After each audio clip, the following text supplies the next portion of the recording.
everyone, and welcome to Let's Talk MLOps. My name is Becky, and I'm on a mission to find out the latest trends, challenges, and prospects within machine learning, and with a particular focus on machine learning operations, or MLOps.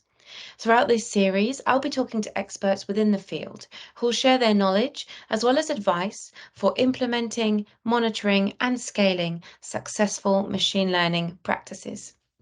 Hello, everyone, and welcome. Today, I have the absolute pleasure of talking with Alberto Rizzoli, who is CEO and co-founder of V7, the training data engine used by deep learning teams developing accurate AI. Alberto, thank you so much for joining and sharing your knowledge and your wisdom with us. Great to be here. Thank you, Becky. You're very welcome. Great. So I think it would be really nice to start by hearing a bit about V7.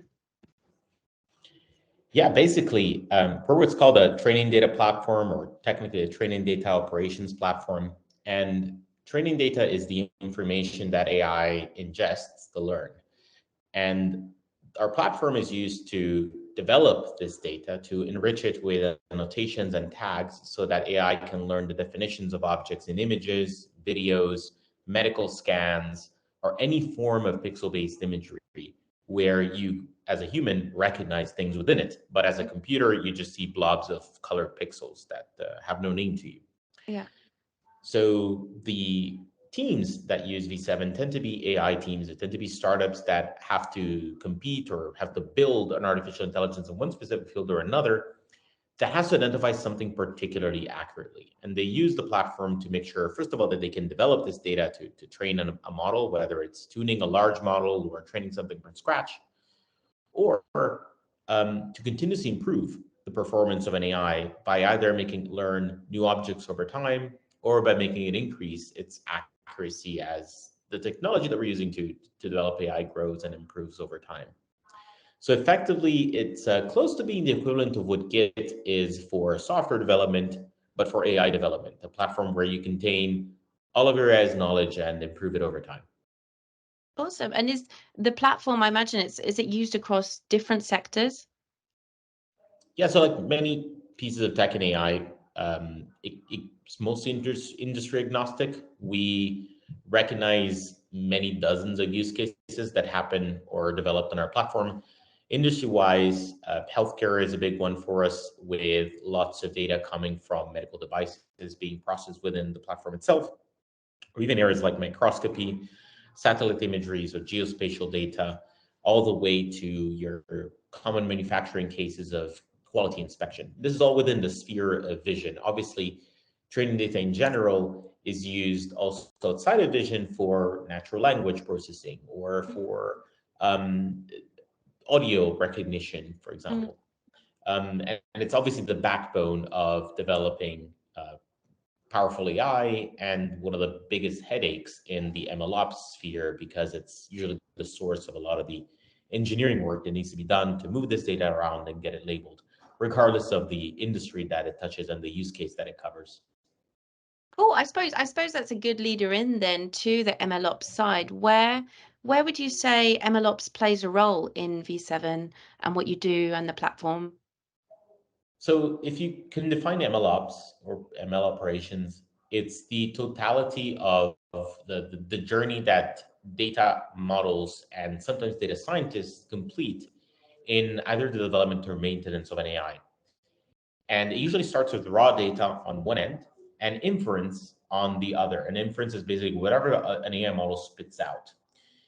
And through it, there's this refinement process where raw data is like your raw material, and it's images, video, sound, anything that is in the environment that, uh, let's say, a computer's ears or eyes pick up. And then it goes through a form of annotation, a form of labeling.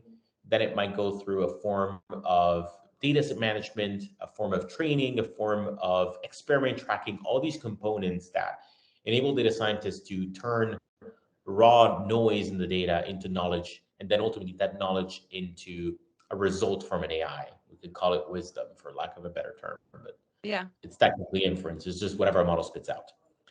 And MLOps is a macro category of training data ops. Training data ops is a subset of it, basically. And training data ops is all of the ML ops that relates to the development and ingestion of training data for models.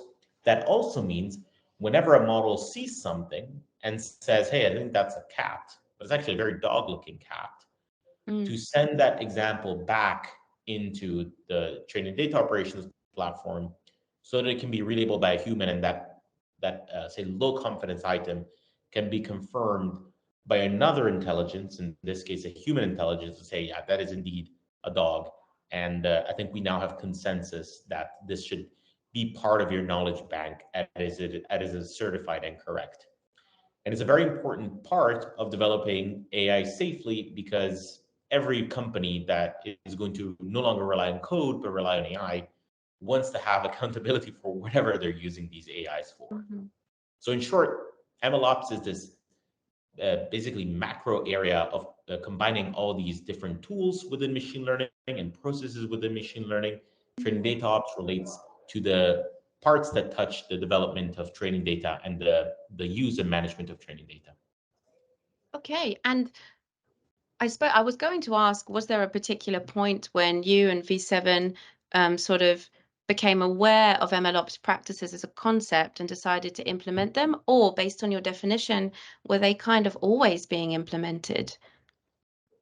Yeah, and the funny thing is, the term started to become more popular in the late 2010s, Yeah.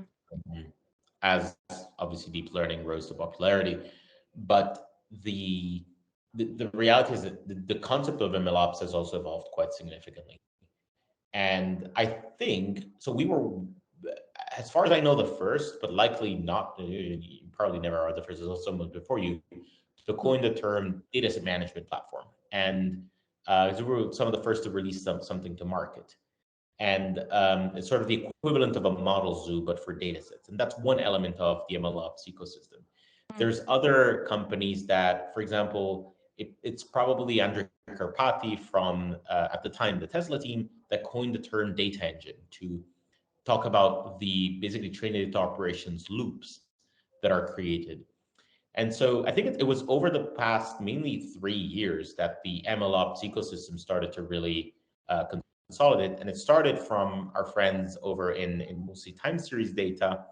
And now it's a stable part of computer vision and natural language processing as well, where kind of everyone has sort of an MLOps expert inside large companies or inside high performing teams. Mm.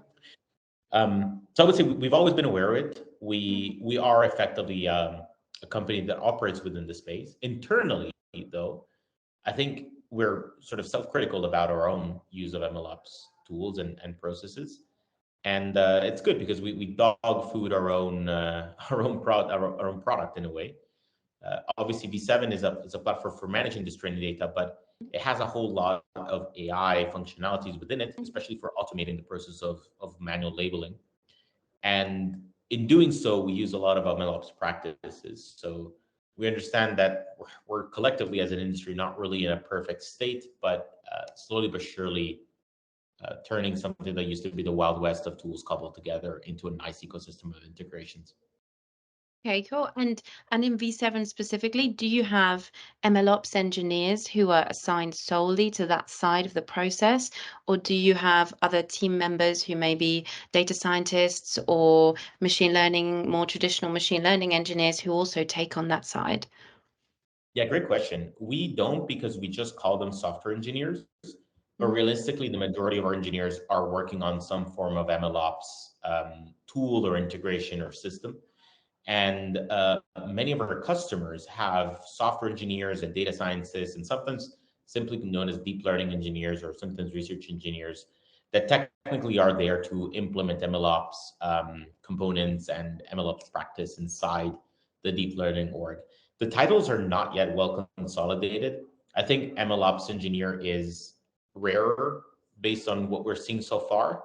And I Mm. think it's because it might not be that receptive to the job market as is the title, software engineer or ML software engineer or some other cobbled keyword. So perhaps until it starts to become like a very popular title. And I'm not sure how these get kickstarted. We're seeing less of the term MLOps engineer, even though by all intents and purposes, many developers in our field are exactly that. I mean, it does seem to be growing. So do you think it's just Yeah, because it's quite recently coined term? Do you think that's why, if you give it a bit more time, it's once it become, I mean, it was the same before, kind of. Would absolutely. you agree with Yeah, machine learning engineers? So now that's become absolutely the super common and probably one of the fastest growing types of titles. And I think it's also mm, the lack of tools maybe 3 years ago okay. was just not creating enough of an ecosystem where you could go from company to company and not have to start from scratch. Hmm. Whereas today, it's similar to an SRE, which also uses several tools and platforms to make sure that basically websites and products don't crash, Mm, but within the machine learning sphere. So we are hopeful that even our product will eventually strike the hearts of some MLOps engineers. And as they move from company to company throughout their career, they'll bring their tools of choice with them and continue to yeah. build some cool stuff. Cool. And you mentioned, speaking about V7 specifically, you don't have yet, maybe not yet, specific roles who are, which are MLOps engineers. They might be more software engineers or machine learning engineers. So do you think for these other roles in general, software engineer, machine learning engineer, maybe data scientist as well, do you think they're still really good skills for them to be learning and practicing, MLOps specific practices? Yeah, 100%. And just to be clear, I think we probably do a whole lot of MLOps practice internally within our engineering team. It's just that because we are so integrated into, we're Oh, basically yeah. a Yeah. tool that is within that scheme. We simply don't call them as such. It's just the Um, terminology. Yeah, yeah, yeah, for sure. yeah, and I also think it's important for some non-technical personas in machine learning teams to learn a little bit about MLOps, Hmm. especially teams within delivery. Hmm. So if or labeling operations, depending on where you are, they're called differently. The folks that make sure that images are labeled need to know what type of workflow to create to make that efficient. They need to know where the data goes, what the export format should look like, and that really makes the communication with the engineers a lot faster. Yeah. Um, I think the AI leadership should understand that machine learning is just like any other field of computer science, a very operational one when Hmm. it comes to scaling up. There has to be tools that talk to one another. There has to be processes that are reliable. Um, yeah, definitely people should be aware of the field. Awesome. And at an organizational level, do you have any tips for other companies that I know we discussed potentially it's kind of always been there and what you guys are doing, but for other companies, sometimes I think from what I've understood, it can be more of a conscious decision, maybe depending on what they're working on. Do you have any tips at an organizational level for companies who want to implement more MLOps practices where they may not have them already? Yeah.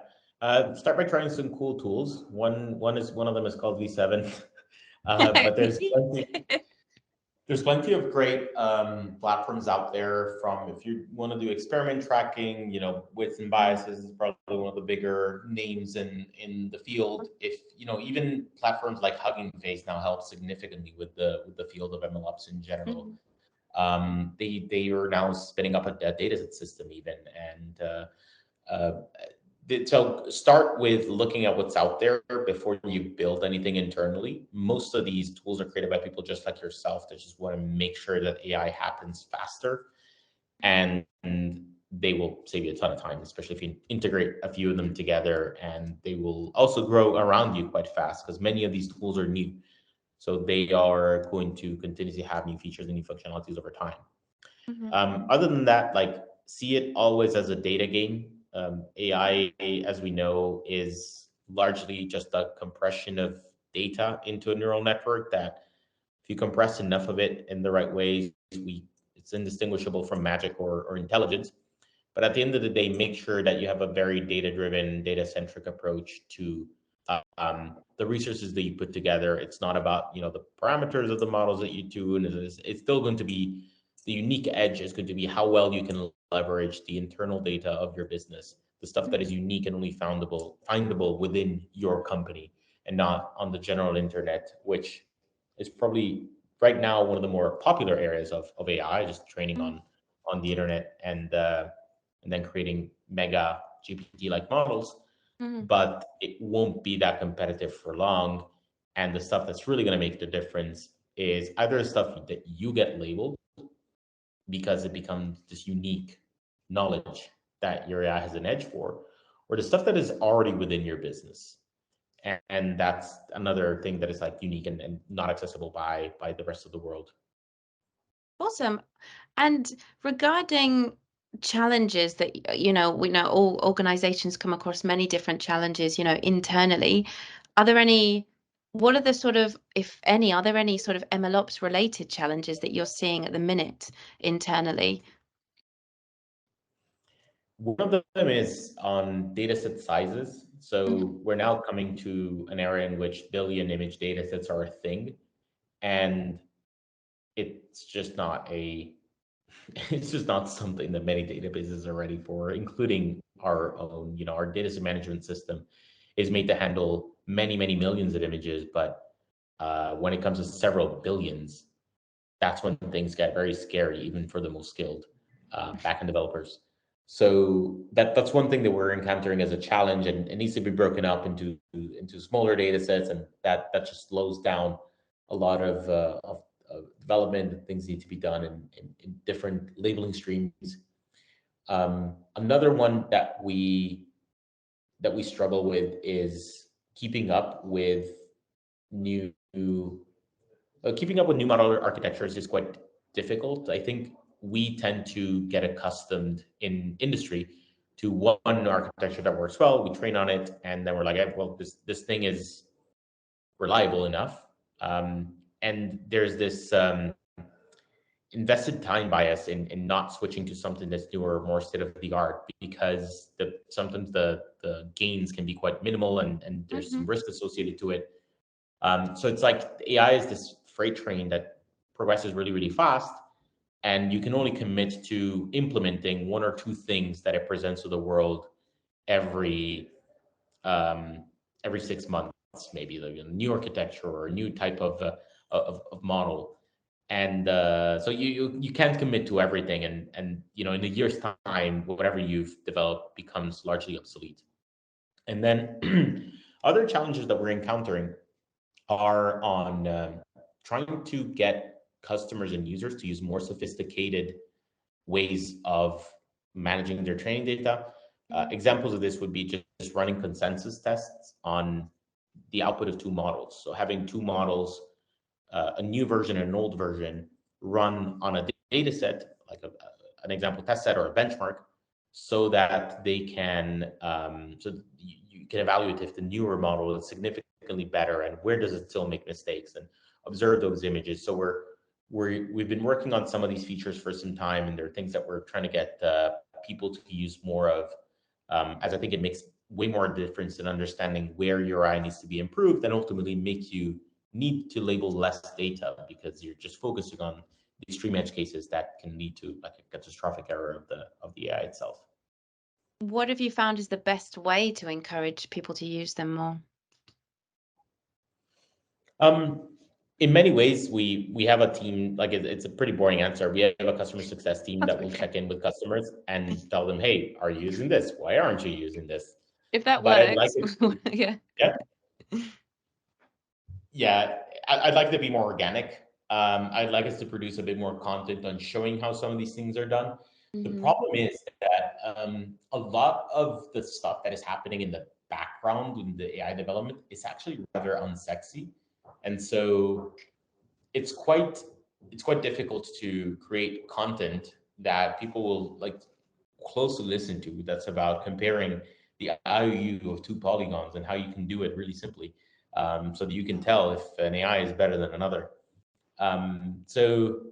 There could be an angle there in making all of this more interesting and charming and funny, perhaps.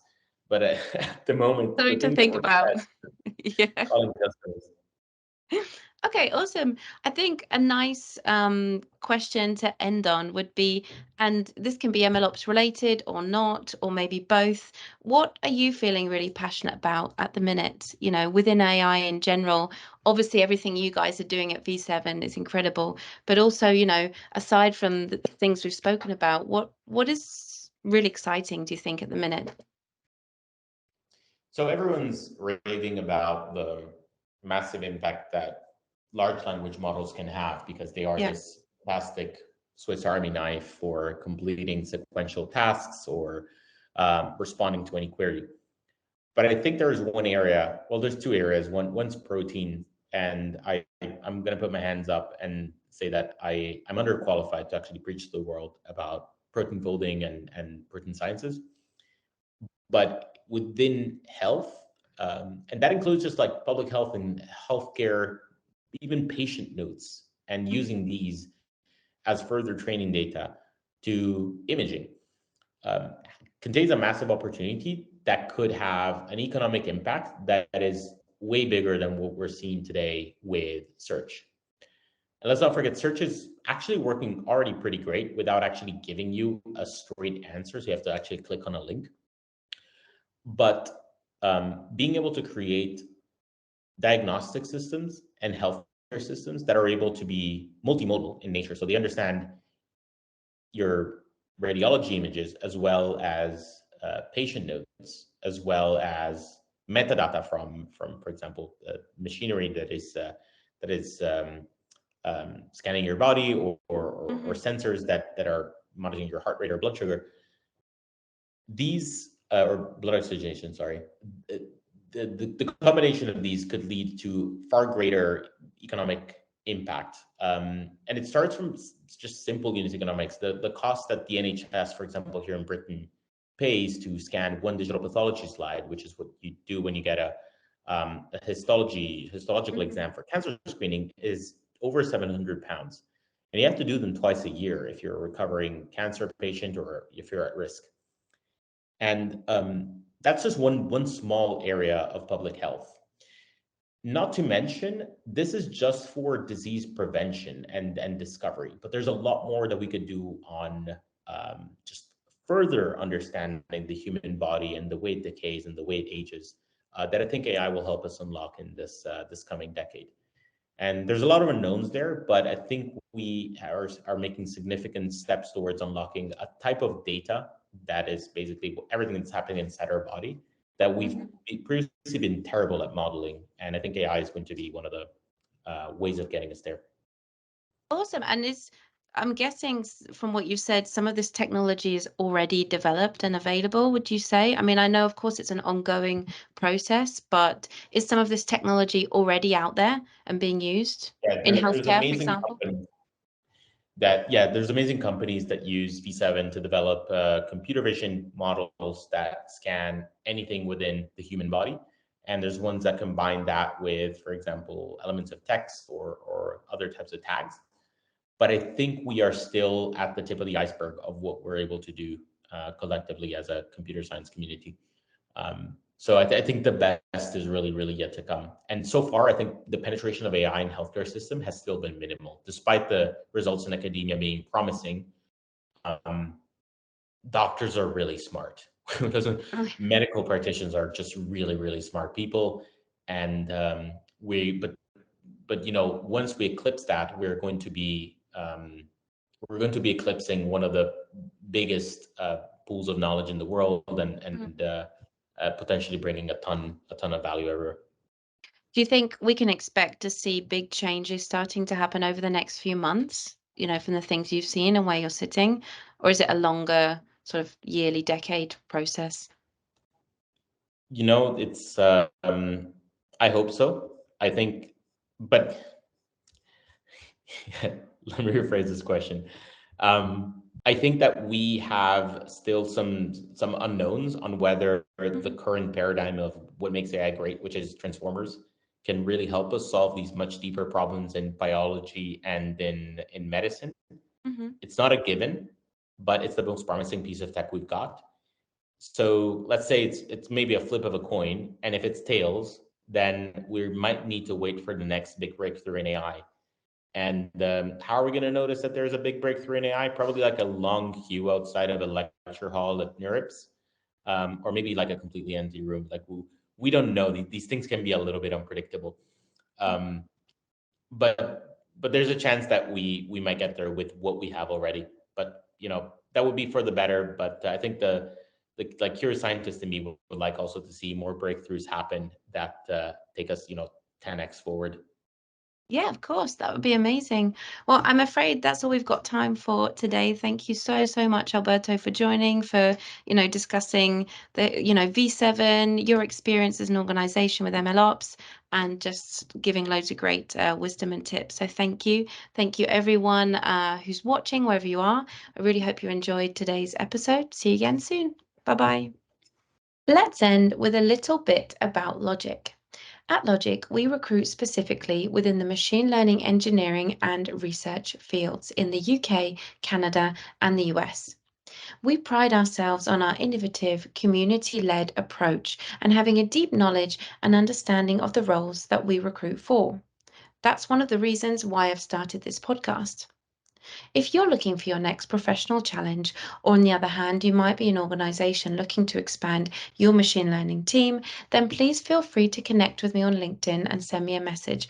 Alternatively, you can send me an email to becky@logic.com. Let's set up a call for a chat, or we can meet in person for a coffee.